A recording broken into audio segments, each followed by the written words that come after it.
Hi there, good evening, buenas noches, buenas tardes. Thank you guys for joining this webinar, The Road to Higher Education for Documented, Undocumented, and Students with Mixed Status Families. My name is J. Diego Sarasua. I work with the Latino Research Center, and I also have several of my colleagues here from the University of Nevada, which I will allow to introduce themselves after me. That will be providing you information today on the topic of opportunities for students within these statuses to be able to obtain higher education and ease the road to higher education as well. As mentioned, my name is J. Diego Sarasua. I am a first generation college student a graduate from the University of Nevada. I have two bachelors from the University of Nevada. I was a transfer student from TMCC, raised in rural Nevada.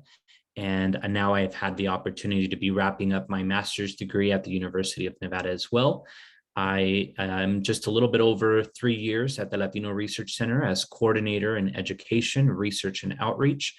And one of the reasons why this type of webinar, this presentation is so important is because we often have the opportunity to meet students at the university who have overcome many challenges by being documented, undocumented, or students with mixed status families on their road to higher education. And what we've learned is that through their freshman, sophomore, junior, and senior year in high school, most of their colleagues and classmates are getting their license, maybe getting their first job, and they're also realizing their own status sometimes for the very first time. And with that comes barriers and sometimes limitations.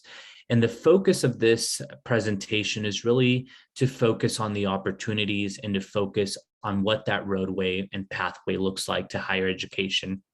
We would hate to see students in high school who are identifying themselves as documented, undocumented, or the mixed status of their own families as a barrier for them to obtain higher education and achieve their academic goals. We're very passionate about this presentation, and you'll learn through the introduction of my colleagues as well, their own reason of why this type of work is important. I'll hand it off to Janet Nájera to tell you a little bit about herself before we begin the presentation as well. Thank you. Gracias. Good afternoon, everyone. Buenas tardes a todos. My name is Janet Nájera, and I am the Social Services Coordinator at the University of Nevada, Reno. I work under the Office of Equal Opportunity and Title IX. I provide resources for all students on campus, but additionally to that, I provide supports for our students who are undocumented, on DACA, or in a mixed status family. I am also a first generation graduate student from the University of Nevada, Reno.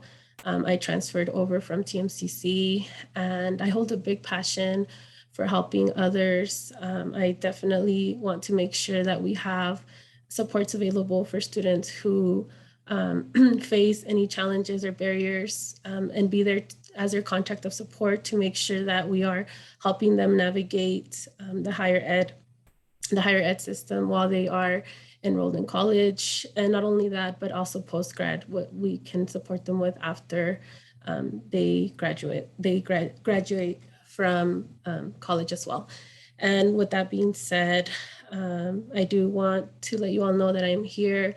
I will be sharing my contact information at the end of the presentation today, but I am here to support and answer any questions that students or families may have in regards to resources that are available for our documented and undocumented and students in mixed status families.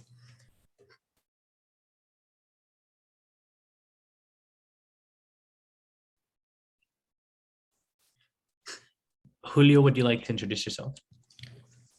Definitely. Thank you, Diego. Hi, everyone. Buenas tardes. My name is Julio Leiva. I am an admissions and recruitment coordinator for the University of Nevada, Reno. So my role here at the university is essentially to help you with the whole admissions and enrollment process. If you guys have any questions related to that, I can assist you with it. I remember when I was a student coming into the university, I remember how complicated and difficult that process and intimidating can be. But luckily, I was assisted by my admissions coordinator back in the day. And it's so awesome to now be in the same position too as well, and be able to assist other students just like the way that I was assisted when I was an incoming student. I myself am a first-generation student as well. So it's super exciting to be here and assist other students like I mentioned. And we're happy to be here. I will be sharing my contact information as well on the chat. There is going to be a link in there too as well. If you guys ever need a one-on-one appointment with me, you guys can actually register for that on that link. And always feel free to contact me. I'm here to assist you with anything related to the university. I can answer that question. And if I don't know the answer, I'll find someone that knows the answer. I promise you that. Again, thank you all for being here today. Paige, I think that leaves the introduction up to you. Thank you. Thank you. Buenas tardes. I'm Paige Hurley. I work in the financial aid office here. I'm a senior financial aid advisor. I've been working in financial aid for over 20 years. And I do have a special place in my heart for this population of students. We know it's challenging for them to find resources to help them pay for school. And so that's what we're here to do. So if anyone needs any assistance financial aid-wise, looking for resources to help pay for college, we are happy to help you do that. Don't let not having the appropriate amount of resources keep you from going to college, because there are options out there for you. So we're here to just help you. And I work directly with financial aid, but work closely with Janet and Julio. So please don't hesitate to reach out to us. Thank you, everybody, for introducing yourselves. And for our audience, you could definitely tell that my colleagues and myself are very passionate about helping all students, specifically our documented and undocumented students and those with mixed status families. And without further ado, we'll get started on this webinar, and we'll have Janet lead us off.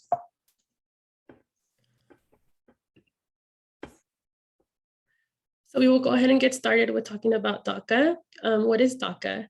The Deferred Action for Childhood Arrivals announced by President Obama on June 15, 2012 has allowed immigrants to be eligible for work authorization permits in the United States and temporary protection from deportation for a renewable two-year period. These individuals are generally called Dreamers, named so after the DREAM Act, a piece of legislation first introduced in Congress in April of 2001. So they are hoping that if this piece of legislation were to be passed, then there would be a pathway to obtain permanent legal status. As of right now, DACA does not provide a pathway to citizenship and is not considered a lawful status, meaning that there are temporary protections behind it. There is a work permit that it can be renewable every 2 years, and there is also a temporary protection from deportation. As of right now, current DACA recipients can still renew their DACA every 2 years, but there has been a hold placed on new applicant DACA applications. So as of right now, new applications are being received by USCIS. However, they are not being processed. So anyone that submits a application for the first time for DACA, applications will still be received by, like I mentioned, USCIS, but they won't be processed. They'll be placed on a hold. If you're a current recipient, though, please continue to renew your DACA as you are eligible to do that. And on this slide, you will also see what the eligibility requirements are for DACA for those that are current DACA recipients already.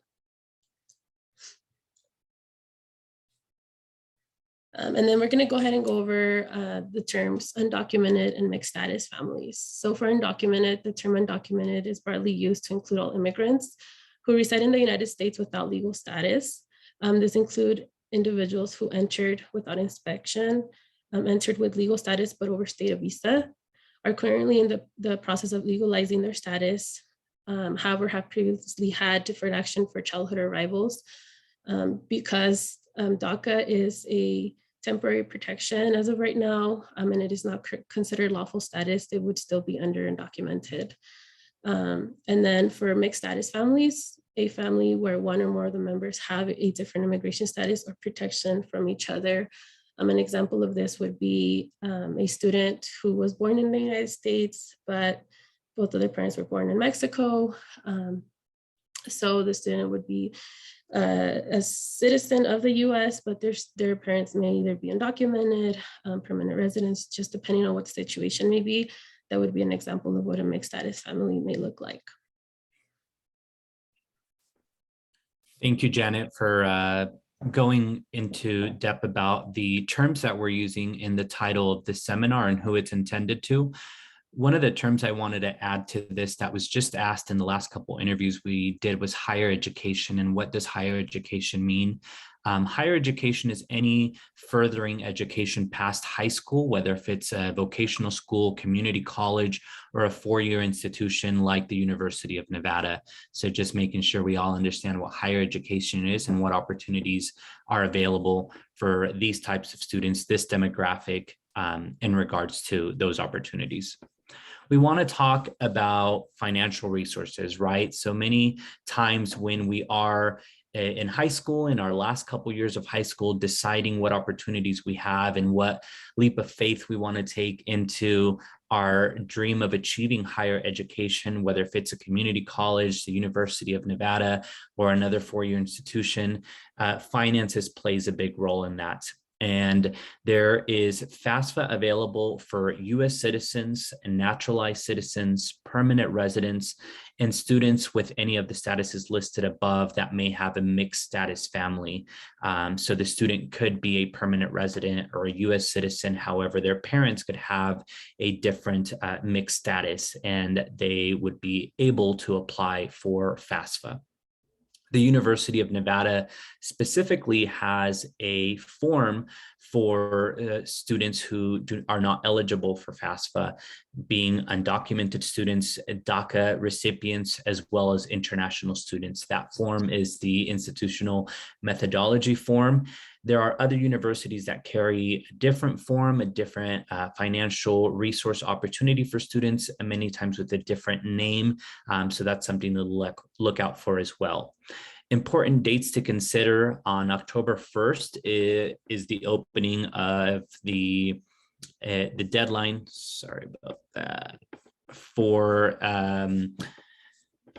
varying state and colleges. The University of Nevada has a deadline of October 1st through February 15th, which is fast approaching. So it's really meaningful to do this presentation now for those that are already enrolled and accepted into the University of Nevada and have yet to fill out their FAFSA or the UNR institutional methodology form as pertains to their enrollment and their status.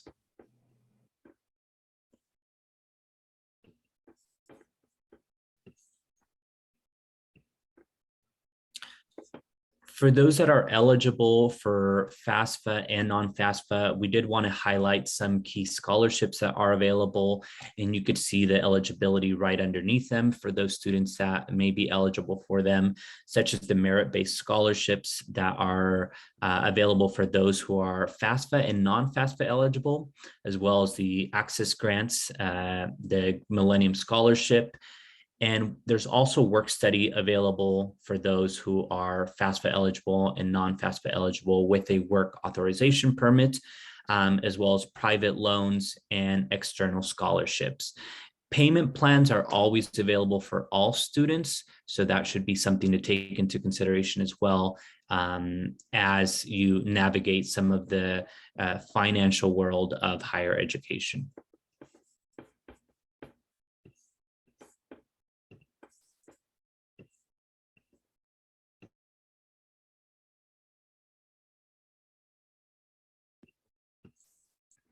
Here are some specific scholarships for documented students.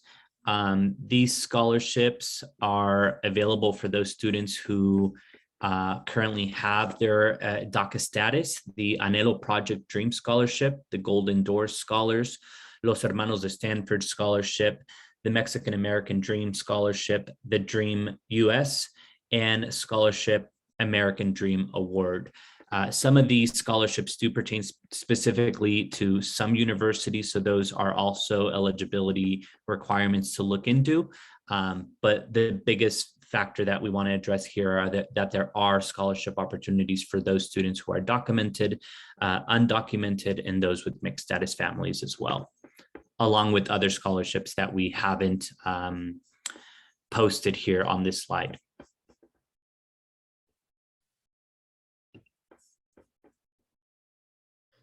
So we'll also be talking about how to apply for a university or college, being able to do some research behind the college, knowing what resources are out there when applying for the college is very important. So knowing what resources are offered specifically at the college that you are applying for undocumented students, for students who are in DACA, specifically for the University of Nevada. I support students by finding resources that are both on campus and off campus, working with community partners that have resources that are available to our students who are undocumented, who are in DACA. So just being able to do some research behind that and knowing what options and what resources are at the campus that you're applying for is very important. Also being aware of the college and scholarship deadlines. As Diego mentioned, the institutional methodology form is available for students who are undocumented, on DACA, or international students. And the deadline to that is February 15th. So that's a very important deadline to keep in mind. As of right now, we are also, the University of Nevada, having the HER funds that are available to students. And there was a communication that was sent out to students. And these funds are available to all students. Our undocumented students and our DACAmented students can apply for those funds as well. So just being aware of any college deadline or financial aid, tuition deadlines, and also scholarship deadlines. Completing the ACT, SAT, and AccuPlacer, very important to do as well when applying for a college or university. Joining a mentorship group on campus. We have many clubs on campus at the University of Nevada, Reno, that students can be a part of. One of the things that I always encourage students to do is really to find their community within campus. So just focusing on making those connections with other students who may have a similar background as you, or similar interests, or something that can really make building that connection possible, so that you can, help each other through your university experience. I know that when I was in college, it was hard to navigate the system, especially being a first-gen graduate and student at the time. So I definitely encourage students to find their community within campus. And then becoming informed about the campus resources. Like I mentioned, I am available to support students, to answer any questions or concerns that may come up. And we do have many campus resources that are available to our students at the University of Nevada, Reno. We also have external resources that are available. I definitely understand that each situation is unique. So we definitely work through that as well. And then also knowing that a social security number is not required to apply for any university or college in Nevada. That's very important. So at the time of submitting the application, just knowing that you can apply, that even if you're undocumented, you can still apply for college, and that we are there for you. And Jenna, if I could add to the becoming informed about campus resources, some very exciting news is that the Latino Research Center, which is where I work out of, recently launched a universal resource guide intended for the Latinx community of Northern Nevada. So if you are planning to attend the University of Nevada, or if you reside in Northern Nevada, the Latino Research Center, both on their UNR website as well as their social media pages like Facebook and Instagram, have a universal bilingual resource guide that has not just on-campus resources, but Northern Nevada resources as well. So please utilize that as needed, and please reach out.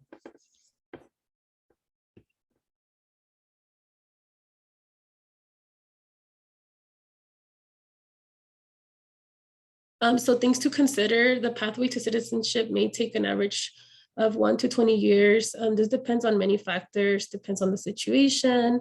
So it definitely does vary in that sense. So it's just important to keep that in mind. It is important to also plan ahead when making decisions about college careers and workforce. So just knowing what the requirements are behind it, what the licensure may look like when applying for it, if you are interested in a specific career. So those are definitely things that you may want to consider prior to seeking a specific degree. Certain career paths may require specific identification such as a social security number to practice. That is very important to keep in mind.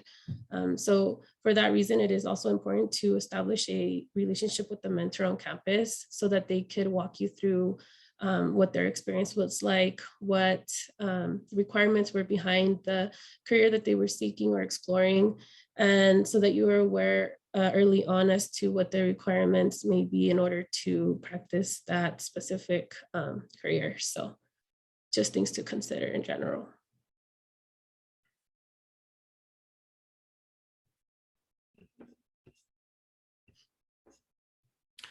These are some areas of concern and questions and answers. One of the biggest questions that we often get is domestic versus international students. Undocumented and documented students are considered domestic students for tuition purposes. So those are common questions that you will see throughout your enrollment process or filling out of different forms. So it's really important that you do identify that undocumented and documented students are both considered domestic students, once again, for tuition purposes. For health insurance reasons, undocumented and DACA students will have to obtain a private health insurance in order to take place in internships or practicums as well through the university. Criminal background checks, they do not check whether somebody is in the US lawfully. So that is a common question as well. And then residency for tuition, undocumented and documented students graduating from a Nevada high school are eligible for in-state tuition. So another very common question that is being addressed here.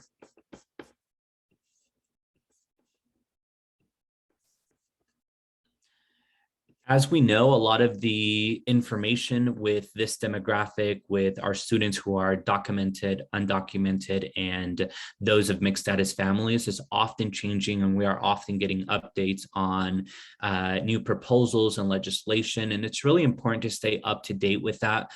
We also know that it's very important to find credible accounts of information where we could actually find credible information for this demographic. So we've gone ahead and we know that as students and as an era of social media, a lot of the information that you're already obtaining is on your telephone, is on a social media platform. And we'd like to suggest some key accounts to follow, like the NG All Access, which is from Nevada, the UndocuPack, which is one of the pages that Janet's team actually moderates, UndocuBlack, NYSYLC, United We Dream, and TPS Alliance. These are key accounts to be able to follow both on Instagram, on Twitter, and on Facebook, wherever you get your news, to stay on top of some of these changes that could be beneficial to your road to higher education.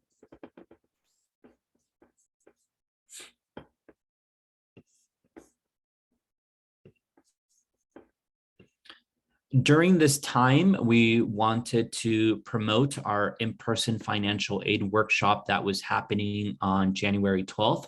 We've left this slide up because unfortunately at the moment we are having to cancel and postpone our in-person workshop that was going to be happening at Wooster High. We'll have our information so that you can keep in touch both with the Latino Research Center, with Janet's UndocuPack page as well, in order to stay on top of the next availability that we will have to work in partnership with Washoe County School District to be able to offer an in-person workshop.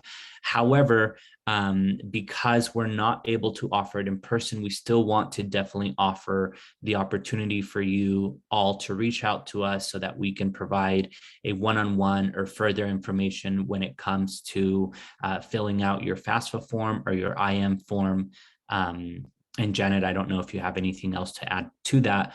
What we do want to do as well is provide you with the documentation that you're going to be needing, because there's nothing like being a proactive person and knowing the information and documentation you're going to be needing in order to fill out those forms successfully when the time comes available and for yourself.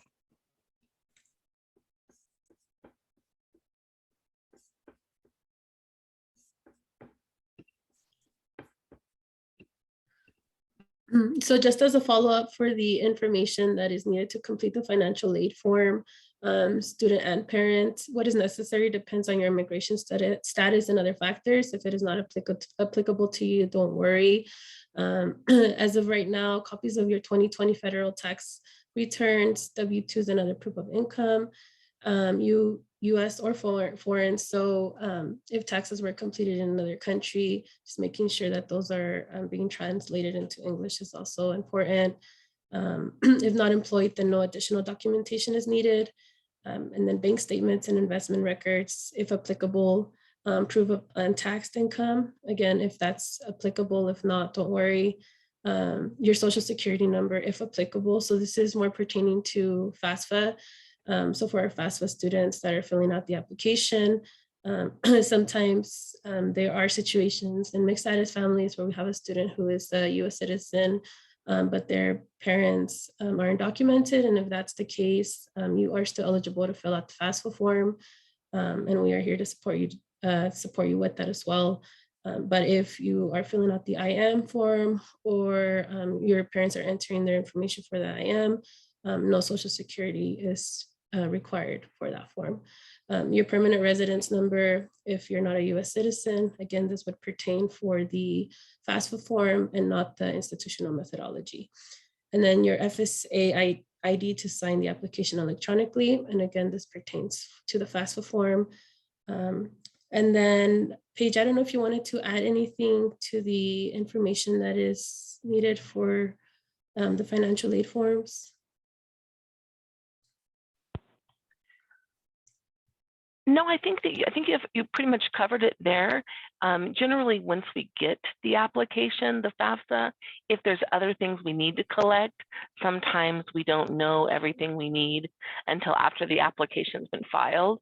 And then we usually reach out to the students via email. Email is also an important thing to have for the IM application as well as the federal application, due to the fact that many of our forms now are being signed electronically, virtually, remotely, and they require an email address. So if parents don't have one, this may be a good time to establish one so that you have one. Many of our forms at the university in general are utilizing a product called DocuSign that uses an email address to send you to be able to sign the application remotely. So something to think about.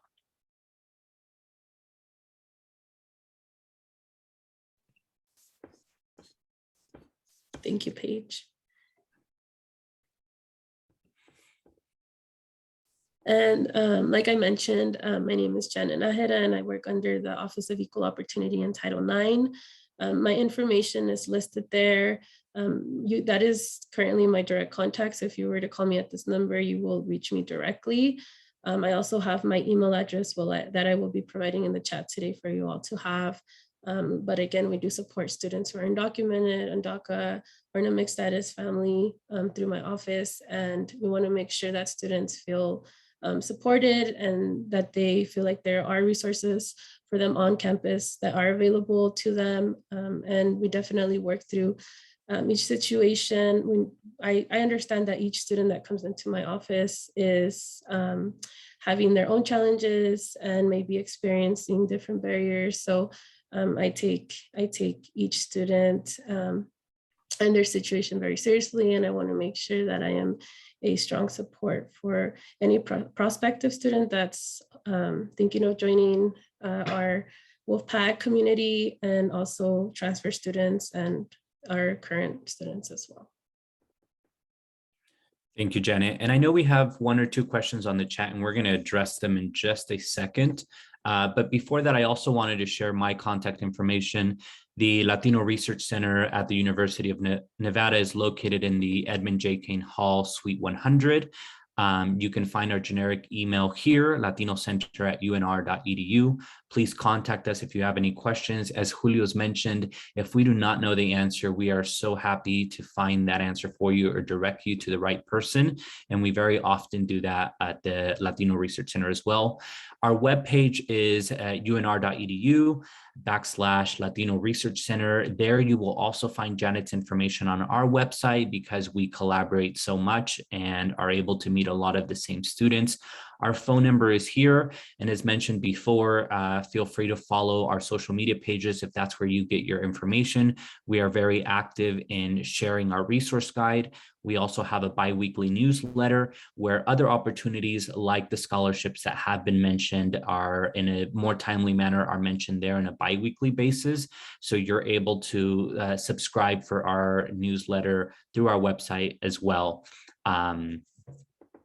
And we'll open it up for questions, and I'll read off the question that we have in the chat, which is in Spanish. Tengo una pregunta, ¿estas becas también ayudan al TMCC o son diferentes becas? And Janet, do you want to take a stab at that one? Yeah, so estas becas son específicamente más para la Universidad de Reno, Nevada. La forma IM, que se llama en español, en inglés sería IM, es específicamente para la Universidad de Nevada, Reno. Es para obtener ayuda financiera para los estudiantes que son indocumentados o que son de DACA, pero en el colegio de TMCC tenemos a alguien que también trabaja ahí que puede ayudar a los estudiantes a obtener recursos. Les puedo dar la información aquí por el chat y pueden hablar con ella. Se llama Grecia Anaya y es muy buena y también ayuda a los estudiantes que son indocumentados. Thank you, Jenny. Y sí, jamás nos gustaría que se limiten sus opciones para la educación superior basado en becas. Hay un sinfín de becas y claro que algunas becas tienen algunos requisitos específicos como los que son simplemente o solamente para la Universidad de Nevada, pero hay algunas otras becas y oportunidades financieras para otros colegios como es el TMCC y con mucho gusto les podemos dar esa información o ese contacto. I will take a look here to see what other questions we have.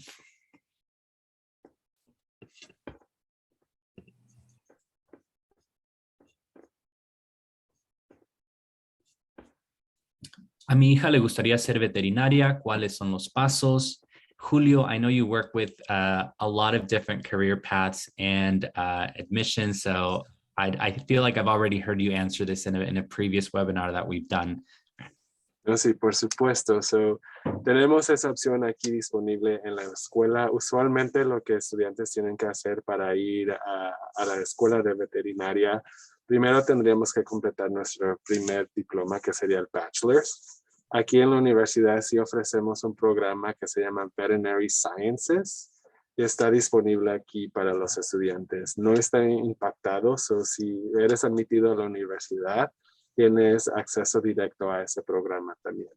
Aparte de tener ese programa, también tenemos algo que se llama Pre-Veterinary Pre-Professional Advising, se llama. Lo que hace eso es que preparamos al estudiante para que sea un buen candidato para la escuela de veterinaria después de que completen su primer diploma aquí en la universidad. No solo vas a completar tu diploma aquí en la universidad, también te vamos a preparar para el siguiente. Desafortunadamente no ofrecemos ese diploma final que necesitas para ser un veterinario, pero hacemos un buen trabajo en prepararte para que puedas aplicar y ser un buen candidato y entrar a cualquier escuela de veterinaria que tú quieras. Yo tuve un amigo que quería ser veterinario también, y la escuela que le interesaba se encuentra en Costa Rica, y es muy difícil entrar a esa escuela, pero hizo todo lo que tuvo que hacer aquí en la universidad, trabajó muy duro y trabajó junto a nuestra gente aquí que tenemos aquí disponible para poder lograr entrar a esa escuela, y ahora le encanta su trabajo y me manda videos de él trabajando con todos tipos de animales también. Es un buen programa que tenemos aquí en la universidad, y si gusta, por favor, haga una cita conmigo y podemos hablar más en detalle también sobre el programa. Thank you, Julio. Muchas gracias. Seguimos abriendo para más preguntas. Please, if you have any question, we are here to try to answer your questions to the best of our ability. In the meantime, Janet has offered the TMCC Coordinadora de Estudiantes, Grecia Naya, Arevalo contact information in the chat. Entonces esa información la pueden ver en el chat. Está el número de teléfono y el correo electrónico para asistirles en sus preguntas específicamente para el colegio comunitario de TMCC. Pueden, I believe they can do the hand raise as well, right? For the questions, o igual las pueden escribir en el chat, o igual en voz alta.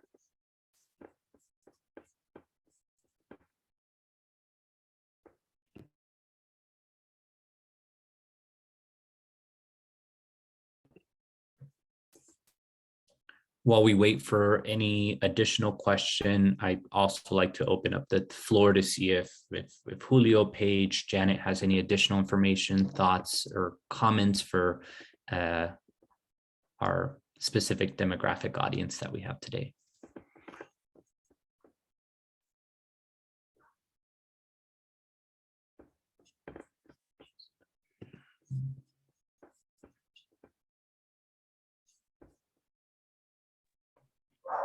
Diego, I believe Sara Gomez raised her hand. So Sara, si tienes alguna pregunta, por favor, déjanos saber y te la podemos contestar.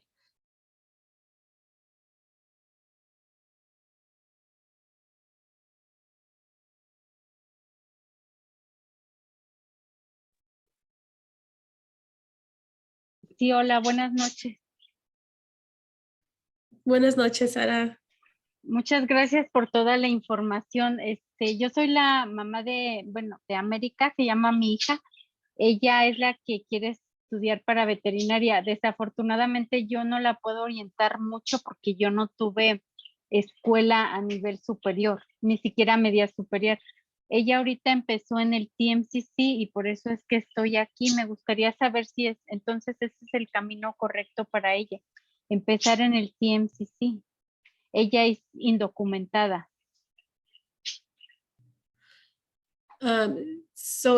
Julio, do you want to answer part of the question and I can take on the other part? Por supuesto. Solo depende de la situación, la verdad. Depende de verdad en muchas cosas. Solo lo que le recomiendo a usted es que haga una cita conmigo y podemos platicar sobre su situación específicamente. Yo siempre recomiendo a estudiantes que vengan a estudiar aquí a la universidad con nosotros. Aunque el estudiante sea indocumentado o algo así, tenemos ayuda, como hemos presentado, tenemos ayuda financiera. Muchos estudiantes creen que no pueden pagar el costo de atender aquí a la universidad, pero como vio en la presentación, tenemos ayuda disponible y podemos cubrir ese costo también. La única razón por la cual yo recomiendo a estudiantes que vayan a TMCC primero es si no tienen los grados para ser admitidos a la universidad primero. Pero si el estudiante tiene los grados y quiere empezar aquí en la universidad y le encontramos esa ayuda que necesita para cubrir los gastos de atender aquí en la universidad, siempre recomiendo que empiecen los estudiantes desde el principio con nosotros para que puedan tomar provecho de todos los recursos que tenemos disponibles aquí en la universidad. Como le digo, ese programa que tenemos de Pre-Professional Advising es algo que otros colegios como TMCC no tienen disponibles. So me gustaría que su hija empezara con nosotros desde el principio, pero como le digo, dependen muchas cosas. Solo le recomiendo que haga una cita conmigo y podemos hablar más en calma también y específicamente con su situación también. Gracias. Muchas gracias. Por supuesto.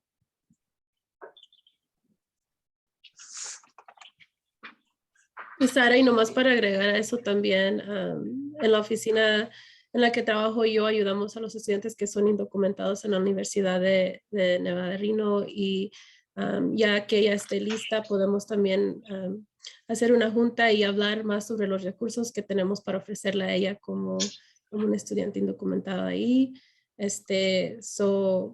Como le digo, le voy a poner mi información aquí en el chat, podemos hablar más sobre eso y y ver qué opciones hay para ella, y si ella decide que quiere quedarse en el TMCC por ahorita, también cuando ella esté lista o preparada para transferirse a la Universidad de Reno, podemos tener una junta, una conversación sobre qué es lo que sería bueno que ella llenara, como el IM, que es la forma que les ayuda con ayuda financiera, cosas así que la pueden preparar para hacer su transferencia a la universidad. Ya eso dependería de la decisión que tomaran ustedes como familia, pero aquí estamos para apoyarlos y para pues estar aquí para cualquier pregunta que tengan. Sí, muchas gracias. Thank you, Janet. Thank you, Julio. Julio ha dejado su información de nuevo en el chat, entonces ahí está su correo electrónico, por igual el enlace a su información para que lo puedan contactar directamente. Y sí, como se ha dicho, hay muchos estudiantes que son estudiantes de transferencia que se han transferido a la Universidad de Nevada o algún otro instituto de educación superior de 4 años de un colegio comunitario, pero por igual hay muchas razones y cada persona es muy, muy única en sus razones por la cual navega un espacio u otro y toma sus decisiones. Y lo más que les queremos dejar saber en esta presentación es que hay bastantes oportunidades y hay muchas oportunidades con la Universidad de Nevada para estudiantes que son DACAmentados, indocumentados y con familias de estatus mixto, ya que muchas veces esas limitaciones o por información errónea a veces piensan este tipo de estudiantes, esta población, que no pueden llegar a un instituto de 4 años. Entonces, con mucho gusto estamos con brazos abiertos en la Universidad de Nevada y hay mucha gente dispuesta a ayudarles y muchos programas. Así es que por favor contáctense con nosotros. Gracias por su pregunta. Seguimos contestando más preguntas. If you have any other question, if you are a student who is part of the audience of this webinar, if you are a parent and you have any other question, a generic question, a specific question, you don't need to give us your name. You could just write it in the chat and we'll make sure also not to read any personal details in your question. And we'll try to answer it to the best of our ability. Tenemos otra pregunta y es, ¿cuál es la diferencia, las ventajas o desventajas entre TMCC y UNR al terminar una carrera universitaria? Y esa es una pregunta muy, muy común, especialmente en esta área, porque en la área del norte de Nevada, pues tenemos 2 colegios grandes, ¿no? El TMCC y la Universidad de Nevada. ¿Quién le gustaría contestar esta pregunta? Creo que todos tenemos una opinión o una anécdota personal. Como yo lo he dicho al principio, yo soy un estudiante que hizo su transferencia por igual, pero me gustaría dejarle la oportunidad a mis colegas si gustan contestar esta pregunta. And that question is, what are the differences, the advantages and disadvantages of TMCC and UNR, or between TMCC and UNR, when finishing a university bachelor degree?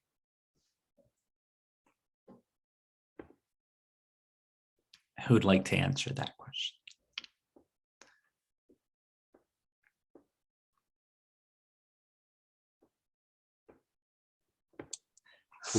I can definitely start. It really depends on what you want to get out of your education, really. Sometimes TMCC offers programs that the university doesn't offer. So really, it really depends on what you want out of your education, what you're looking for. UNR might be able to offer exactly that, and TMCC might not. I can solely speak on UNR and how incredible an institution it is. We are a tier 1 university. That means we're part of the top 200 schools nationwide. We're providing the same level of education as those top 200 schools that you guys can think of for a fraction of the price. And that's something that students don't really realize, that the university is an incredible institution, and it's right in our backyards too, as well too. A lot of students from California, from out of state, they're paying over $20,000 a year to attend this university. And students here, in-state students, are paying about $7,000. But again, we have a lot of assistance available for students to help you cover that cost of attendance, and make all of this available to you as well, and get your education from a tier 1 institution. So really, again, it depends on what you want out of your experience, this college experience. What program are you looking for? What are you planning to do after graduation? Do you plan on going to graduate school? Do you want to be a doctor? Do you want to be go for your PhD or your master's degree or anything like that? Really, that determines whether you should go to TMCC or UNR. I don't know if anyone else wanted to add to that too as well. I think you're right on target, Julio. I was hoping you would jump in there.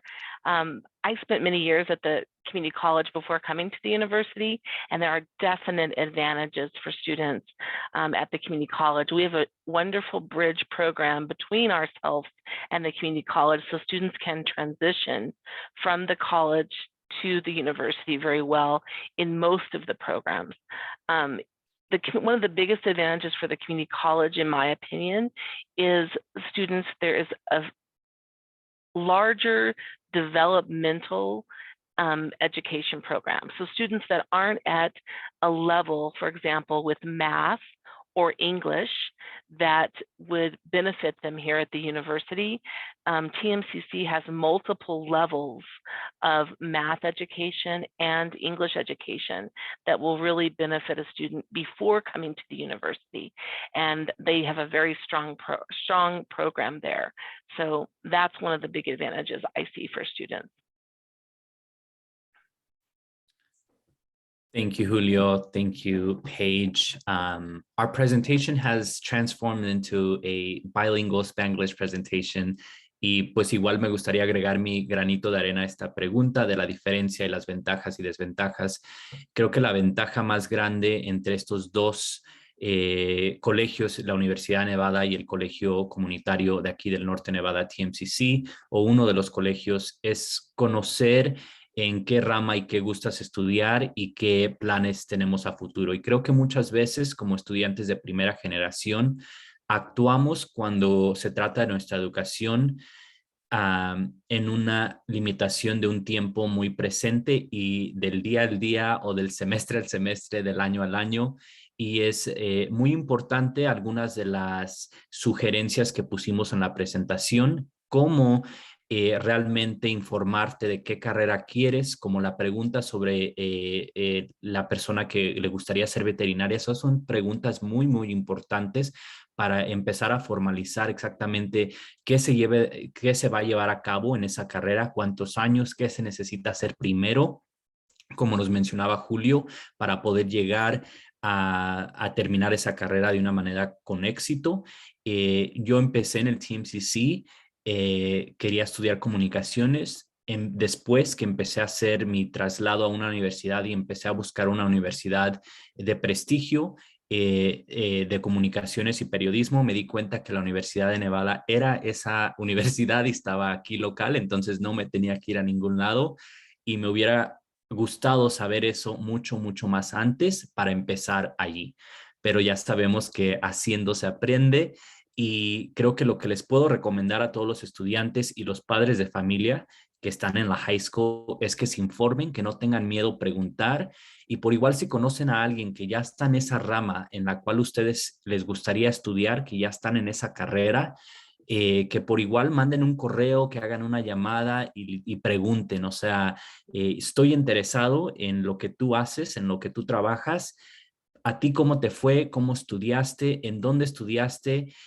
¿Cuáles fueron las ventajas y desventajas? Y conocer exactamente para esa carrera específicamente cuál es el mejor camino. Y creo que eso va a depender mucho de la decisión de las familias y de los estudiantes si es que van a empezar en un colegio comunitario y están persiguiendo un sueño de tener un associate's degree o una carrera que está en ese colegio, o tal vez tienen otros pensamientos o pensamientos que ni ellos saben, que es una maestría, un doctorado, que yo la verdad nunca me lo hubiera puesto en mis planes y ahora lo estoy haciendo, pero todo está en tener eso. Y creo que ahorita hay mucha gente que está dispuesta a ayudar, hay mucha gente bilingüe disponible, entonces por favor siéntense a gusto preguntándonos a nosotros si los podemos coordinar con una persona o el departamento o el colegio para poder ofrecerles esa información, o alguna persona por igual que ustedes conozcan en la comunidad.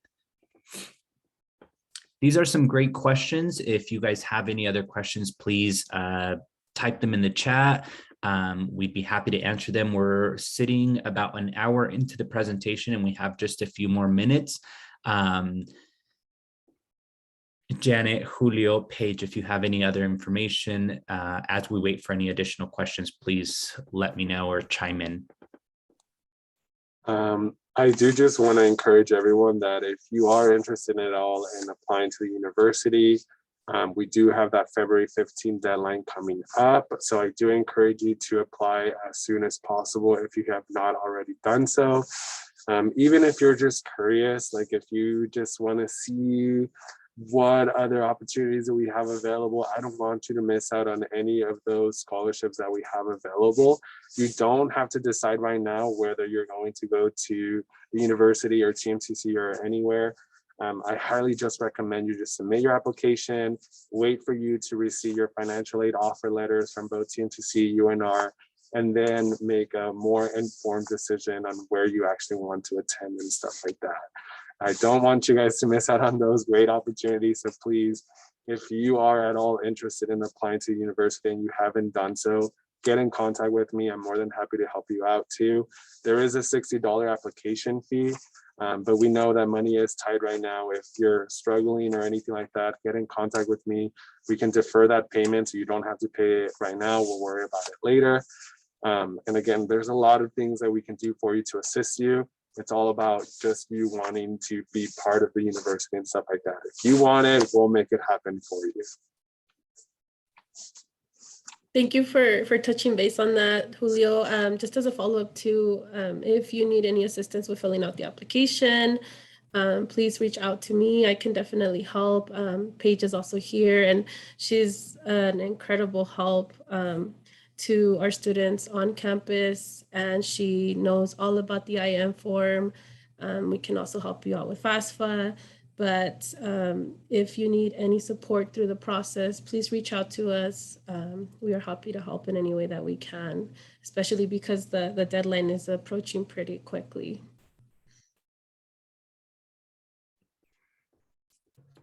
Thank you. I'd like to take these last few minutes to thank Family Schools Partnership, Washoe County School District, for allowing us to have this specific bilingual virtual webinar presentation for students who make a large part of our Northern Nevada population, who are extremely important to higher education, our documented students, undocumented students, and those with mixed status families and their families. Thank you so much for taking the time to be here tonight, to gain information, maybe new information, to meet new faces who are more than willing to help you. Como lo he dicho, la universidad está con los brazos abiertos para poder ayudarles y con mucha gente muy adecuada para poder asistirles de una forma u otra. So thank you so much. This is also not the last partnership that we do with with Washoe County School District. So if you have any friends, families, compadres, comadres, amigos, amigas, who have juniors and sophomores and freshmen who might be needing of this presentation in the future, please keep in contact with us. Please let them know about this presentation. It will be available on their YouTube channel, and we hope to come back in the fall of next academic year and in the spring as well. So I'm putting that out there and manifesting it. So thank you so much to my colleagues from the University of Nevada, financial aid, admissions, and recruitment, and Title IX as well for being part of this presentation.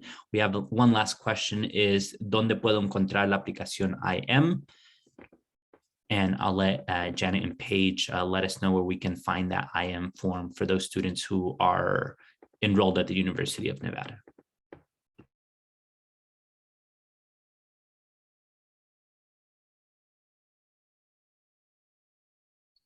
So Paige acaba de poner la forma en el chat. Hay un departamento de ayuda financiera en la Universidad de Nevada, Reno, y tienen una página web y ahí es donde pusieron el enlace. Si usa ese enlace puede obtener la forma ahí, pero ahí es donde estaría la forma. Es en esa, se llama Financial Aid and Scholarships en inglés, pero ahí es donde podría encontrar la forma IM.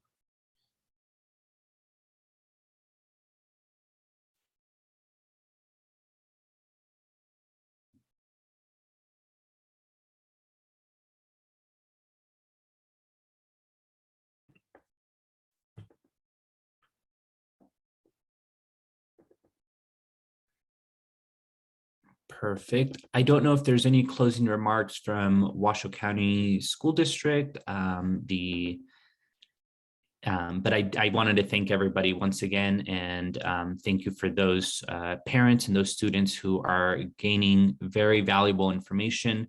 Please know that we are all readily available to help you. We're an email away, a phone call away, a visit to campus away as well. So by all means, please let us know how we can help you, and we will be more than happy to do that as well. So muchísimas gracias. I want to say thank you to our presenters for tonight. That was very informative. I have added a survey in the chat. It is available in English and Spanish. We would really appreciate your guys' feedback, so we know what we can improve on, and also we can share it with the university. Let them know what you guys think. Thank you. Hasta luego, que pasen buenas noches.